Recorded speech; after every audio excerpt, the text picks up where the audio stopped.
happy to join with you today in what will go down in history as the greatest demonstration for freedom in the history of our nation. There's a reason why every year we celebrate the lives of historical icons such as Martin Luther King Jr. It's one thing to disagree with the unfairness of society, but when you are as brave as he was in taking legitimate action to end racial discrimination and segregation, no words can possibly describe how heroic that is. The African Americans that were brave enough to be the start of a new generation is one of the reasons I'm able to make these videos, and it's the reason why shows such as The Proud Family was even possible. And you bet your ass they made an episode dedicated to expressing the absurdity of discrimination. The Proud Family episode, I Had a Dream, is one of the realest Disney Channel episodes I've ever seen, and I'm absolutely shocked by how deep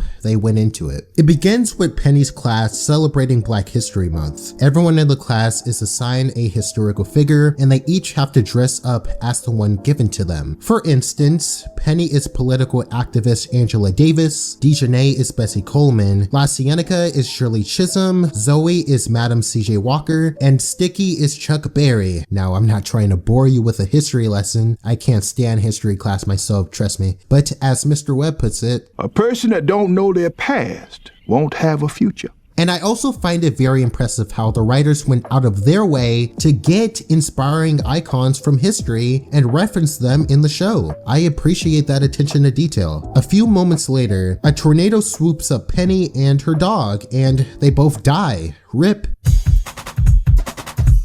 Not really, but they do end up falling on the ground so hard that they're sent back to the year 1955. As you can probably guess, being Black during this time period wasn't exactly a fun experience. Penny's friends start acting like completely different versions of themselves, which confuses her. She notices Zoe walking by, but then is hit with a rude awakening. Do I know you? Of course you know me. We're girls, we're best friends. Zoe, is this colored girl giving you problems? I don't have any colored friends, so just leave me alone. The sad part about it is Penny's friends are used to the discrimination. They think nothing of it, as if everything's normal. So after that, Penny is introduced to her new racist teacher. There's no such thing as Black History Month or History Month for that matter. Notice how the white kids sit in front and everyone else has to sit in the back? Again, the attention to detail is what makes this show so amazing. Penny tells the class that everyone's tripping and gives a mini history lesson on some iconic African Americans, but Penny's class just laps it off because they have no idea what she's talking about. She then returns home and sighs in relief as for a brief moment, she thinks that everything is back to normal and that she's not crazy. However, when she starts looking around the house, it becomes clear to her that she's been sent back in time, and her dad confirms that to her horror. The next day, Penny tells Sticky that she's from the future, but he won't believe her. She then spots her old friend Zoe, devastated that her pet bird is on the verge of RIP-ing before her very eyes. Penny then offers to help her by taking the bird to her mom, who is a veterinarian. A colored veterinarian?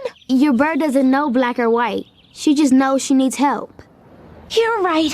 Let's go before she gets sicker. So the two have a talk with Penny's mom, who openly welcomes Zoe to her home as she attempts to cure the bird. Penny's dad, however, questions what she's doing bringing a white girl into his house. Penny confronts him by basically saying she's just trying to help Zoe. I find it very interesting how for an episode that's expressing how screwed up it is to discriminate against different skin colors, it isn't completely one-sided. This episode makes it clear that Black people can also discriminate against white people, and it is equally as wrong. Zoe tells Penny that it's going to take a while for people to get used to the concept of integration. Penny tells her that one day people will get used to it, but Zoe refuses to believe that notion. To her surprise, Penny's mom does end up fixing the bird. This small experience brings Zoe and Penny's family together, and a new friendship is formed. They express that friendship later in class, but unsurprisingly, they get weird looks. This also also annoys their racist teacher to no end. He demands that everyone go into the hallway so that he can call security. But the homegirl DJ ain't having that, which starts a beautiful climax. One by one, everyone in the class join hands as a way to express unity between all races. They all finally realize discrimination is wrong, but are then stopped in their tracks as angry protesters and the police arrive at their school, doing everything they can to prevent desegregation from happening. Thankfully, the GOAT Penny Proud recites the MLK I Have a Dream speech line by line, and a new generation is born.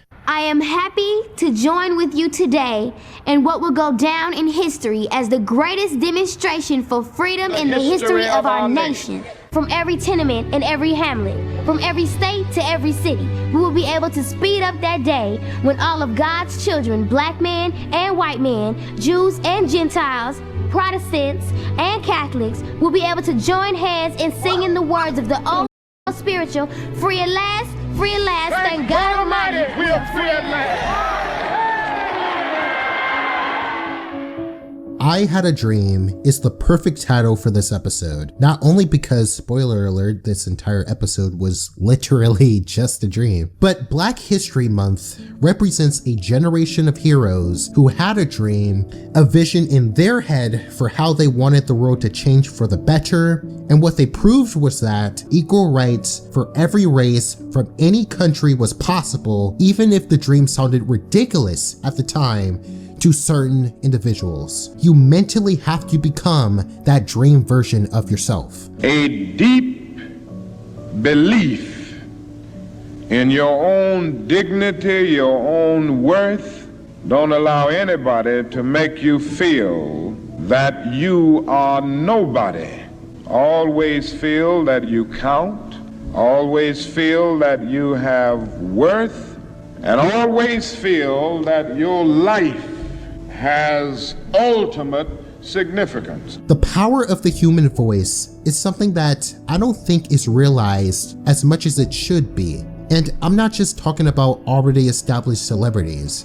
You watching this video, yes, you have a voice. And that voice has more potential than you could ever imagine. But that is only realized through action and determination. Whether that's contributing to a peaceful protest or expressing your opinions via a social media platform. I know it sounds cliche, but you can make a difference too. And I mean that. If you have a dream, why not go after it? If there is something you believe the world needs more of, be that thing. Make yourself proud.